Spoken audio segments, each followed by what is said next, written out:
नमस्कार साथियों, समसामयिक मुद्दों से जुड़े हुए प्रश्नोत्तरी कार्यक्रम को लेकर मैं फिर आप सबके समक्ष उपस्थित हूं।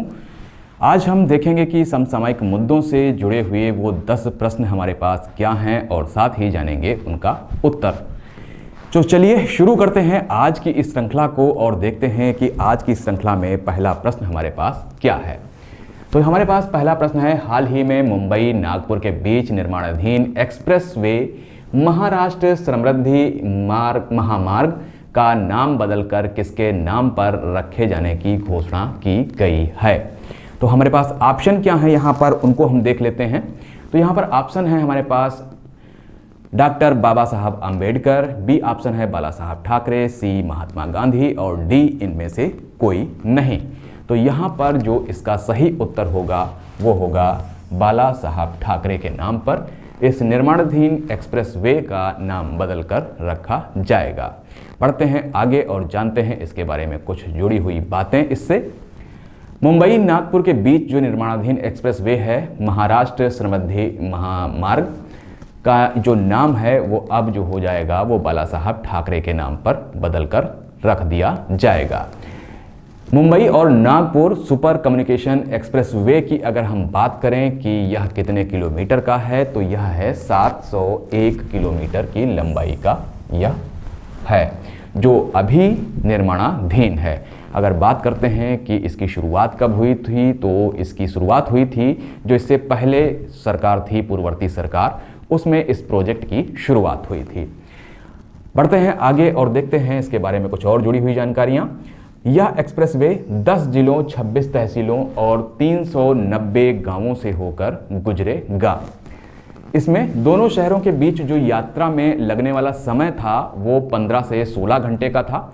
वह अब घटकर कितने घंटे का हो जाएगा? वह हो जाएगा 8 से 9 घंटे के बीच में हो जाएगा।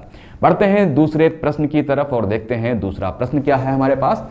हाल ही में किस देश में दुनिया का सबसे पुराने जीवाश्म वन की खोज की गई है? तो यहाँ पर ऑप्शन हमारे पास हैं, नंबर 1 अमेरिका, नंबर 2 रसिया, नंबर 3 रूस चीन और नंबर 4 है हमारे पास फ्रांस। तो यहाँ पर जो इसका सही उत्तर होगा वो होगा अमेरिका। तो अमेरिका में दुनिया के सबसे पुराने जीवाश्म वन की जो है वो खोज की गई है। बढ़ते हैं आगे और जानते हैं इससे जुड़ी हुई कुछ बातें। तो अमेरिका के जीवाश्म वन की जो खोज की गई है वो अमेरिका में की गई है। अमेरिका के एक बलुआ पत्थर खदान में सबसे पुराने जो है वो जीवाश्म वन की खोज की गई है, जिसमें लगभग 386 मिलियन वर्ष पुराने पेड़ों का एक व्यापक समूह इनको प्राप्त हुआ है।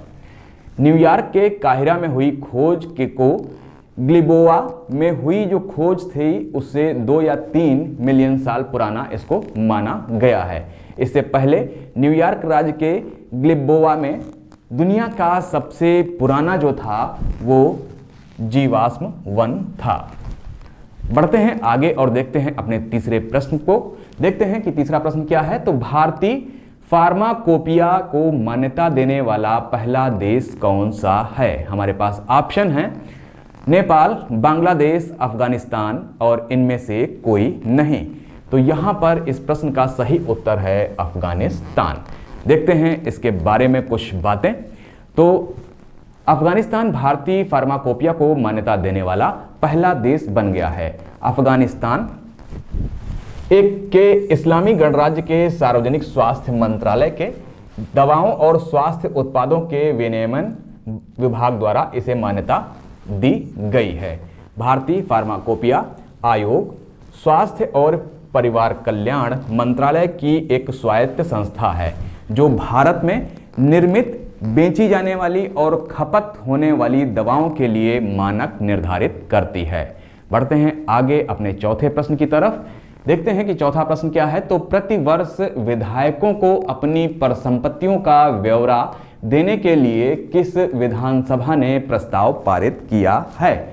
हमारे पास ऑप्शन क्या है यहाँ पर? हमारे पास ऑप्शन है मध्य प्रदेश, राजस्थान, छत्तीसगढ़ और इनमें से कोई नहीं। तो यह प्रस्ताव पारित किया गया है मध्य प्रदेश की विधानसभा द्वारा। बढ़ते हैं आगे और जानते हैं इससे जुड़ी हुई कुछ बातें। मध्य प्रदेश में प्रतिवर्ष विधायकों को अपनी परिसंपत्तियों का ब्यौरा देने के लिए विधानसभा में प्रस्ताव पारित किया गया है। इस प्रस्ताव के अगर उद्देश्य की हम बात करें कि इसका उद्देश्य क्या है, तो उद्देश्य इतना है, राजनीतिक प्रणाली में पारदर्शिता लाना इसका उद्देश्य है। बढ़ते हैं अपने अगले प्रश्न की तरफ और देखते हैं कि अगला प्रश्न हमारा 5वां क्या है। तो तानसेन समारोह 2019 का आयोजन मध्य प्रदेश के किस जिले में किया जा रहा है? ऑप्शन हमारे पास हैं ग्वालियर, भोपाल, इंदौर और जबलपुर। तो इसका जो सही उत्तर है वो है ग्वालियर। ग्वालियर में ही तानसेन समारोह 2019 का आयोजन किया जा रहा है। तो बढ़ते हैं आगे और जानते हैं इससे जुड़ी हुई कुछ बातें।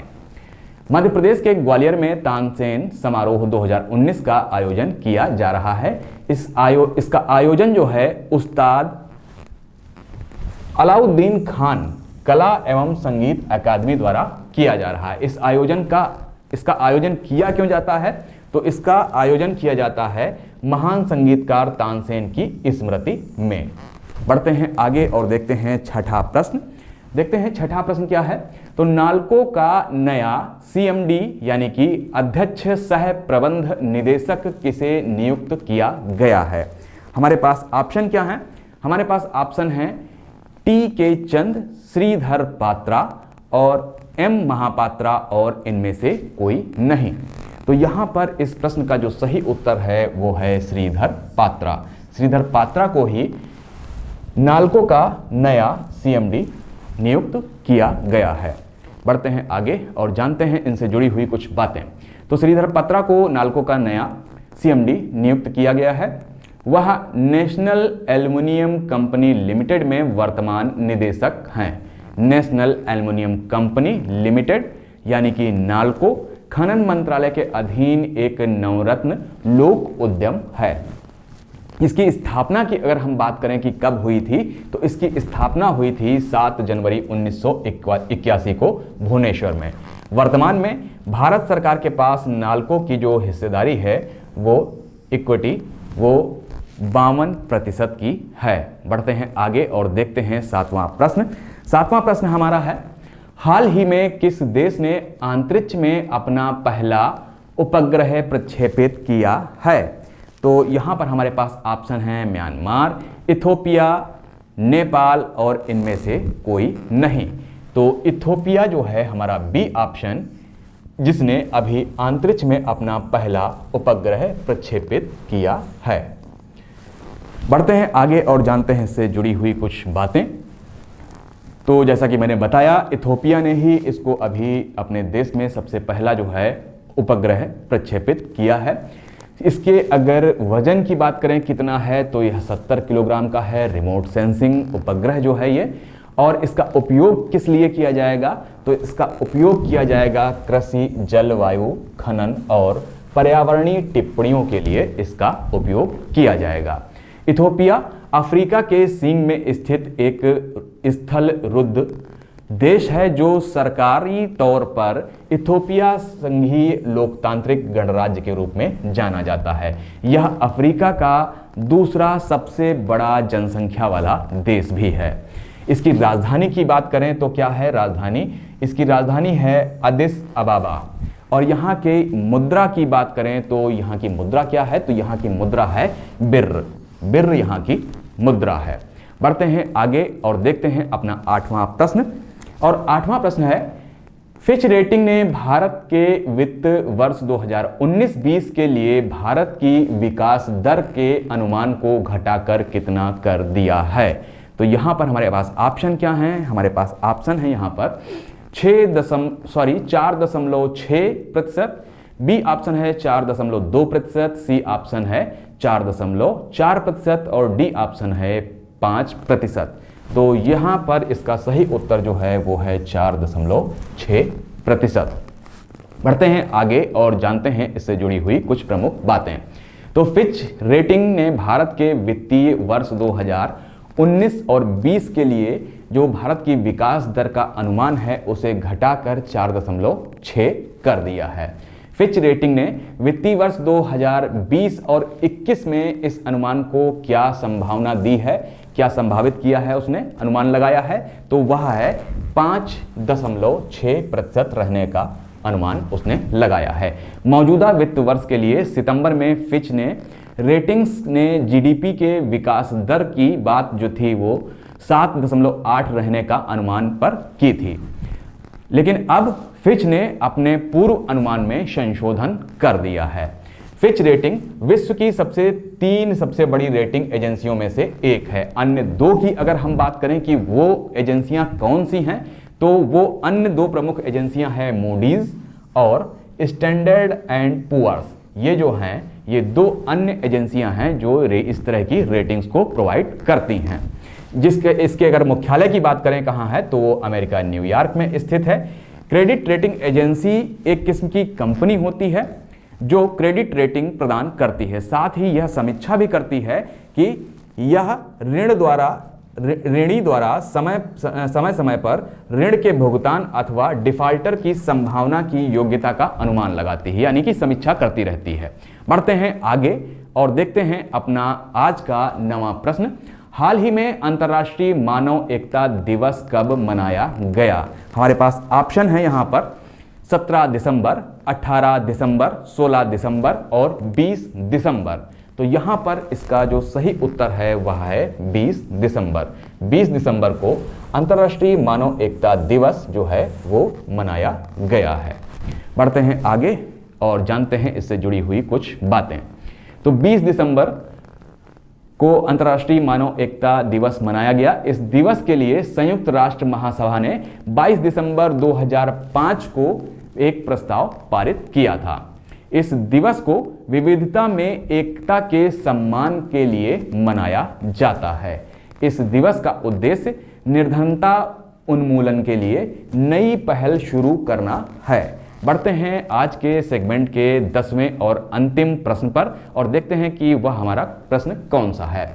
हाल ही में एक LS शेषगिरी राव का निधन हो गया। वह किस क्षेत्र से संबंधित थे? हमारे पास ऑप्शन है साहित्य, कला, विज्ञान और इनमें से कोई नहीं। तो यहां पर यह जो सही उत्तर होगा इसका वह होगा साहित्य। LS शेषगिरी राव जो थे जिनका निधन हुआ वो साहित्य से संबंधित थे। बढ़ते हैं आगे और जानते हैं इनके विषय में कुछ बातें। तो ये कन्नड़ के लेखक थे, साथ में आलोचक भी थे और जिनका अभी हाल ही में निधन हो गया। ये कन्नड़ और अंग्रेजी में दोनों में व्यापक रूप से अपने अंग्रेजी कन्नड़ शब्दकोश के लिए जो हैं महत्वपूर्ण कार्यों के लिए जाने जाते हैं। तो ये था आज का समसामयिक मुद्दों से जुड़ा हुआ 10 प्रश्नों का सेगमेंट और मिलते हैं कल इसी तरह के कुछ नए 10 प्रश्नों के साथ। तब तक के लिए नमस्कार, धन्यवाद।